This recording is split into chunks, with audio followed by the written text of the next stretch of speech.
pag yung technique naman diyan pagpasok niyo sa gate mo yan na masikip. So una, yung balikat mo ma'am, itapat mo din sa unang gate na. Okay? Pabanti mo siya ma'am. Okay? Okay. Tapat mo lang yung balikat mo muna dyan sa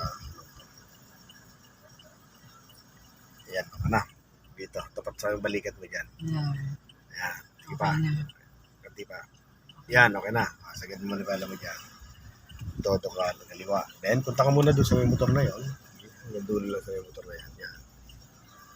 Kasi hindi pwedeng i-diretso kasi masikip itong area na to. Ayan, ganti pa. Okay, stop. Ayan, then, todo sa kanan. Then, na-atras ka naman. Okay, pag-atras mo, so dito na mo lang kung pwede ng nabigil. So dito hanggang dito ka lang si cutter, pwede mo. Stop, pwede yan, pwede yan. Kasi pag dumiretso ka dito, sisip ko target dyan. Up, kabig mo punta sa kaliwa naman. Okay. O, tinan mo lang tong side na to kung sasabit doon. Okay, lalayo mo lang. Yan, lumayo na, gitna mo na bela mo. 1, 2. Yan. Okay, banti lang. So ngayon, tinaw pa rin to kung sasabit, dahan-dahan lang yung pagpasok dyan. Diyan sa side mo, tinan mo, silipin mo rin siya kung sasabit yan. Pag nakita mong safe naman, diretso ka lang. Din dito, silip ka rin dito. Kung safe naman, diretso ka lang. Din, okay. Hanggang makalagpas lang itong side mirror mo dito sa poste na to. Sige pa, bago tayo kakabin na. Ayan, itong poste na to. Okay, sige, diretso. Ayan, tumbukin mo lang muna yan. Sige pa. Okay, din bawi ka na, unti-unti ka na kapag-karap. So, sobra yan, sabi kita na kapag yun. Okay lang. Unti-unti lang, gano'n. Hanggang sa kumantay ka lang dito sa kotse. Sige ka lang. Sige pa. Yan, pati ba? Yan, sige pa. Okay. Yan, okay pa siya. No? Pag dinerecho mo yan, sasabit ang side mirror mo. So, kailangan magkaroon siya ng space. Kailangan ng katawan ng sakyan mo ay magkaroon naman ng space doon sa pader na yun. Kasi sasabit ang. Paano gagawin?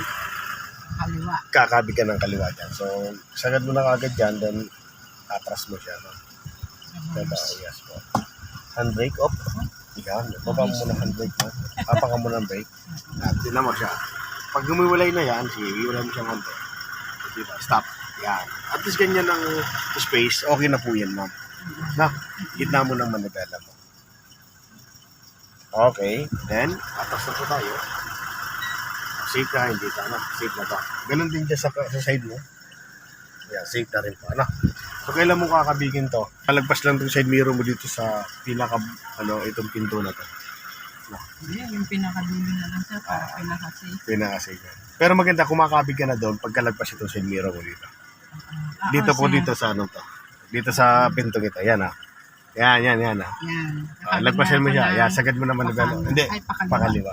Sagad mo na yan. Nga pala kasi. Para, mamaya, konti na lang kakabigin natin. So, hanggang dulo ka lang. Sige, gawin mo lang siyang starter itong yung gutter na yan. Sige lang. Yan. Para safe yung paglabas mo. Yan. Konti pa, hop. Yan, okay na. Okay na.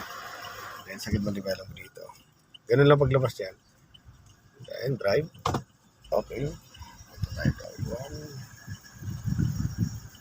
Okay, slow down ka na. Punta ka ba dito?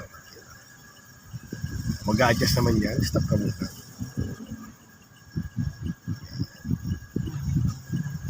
Okay.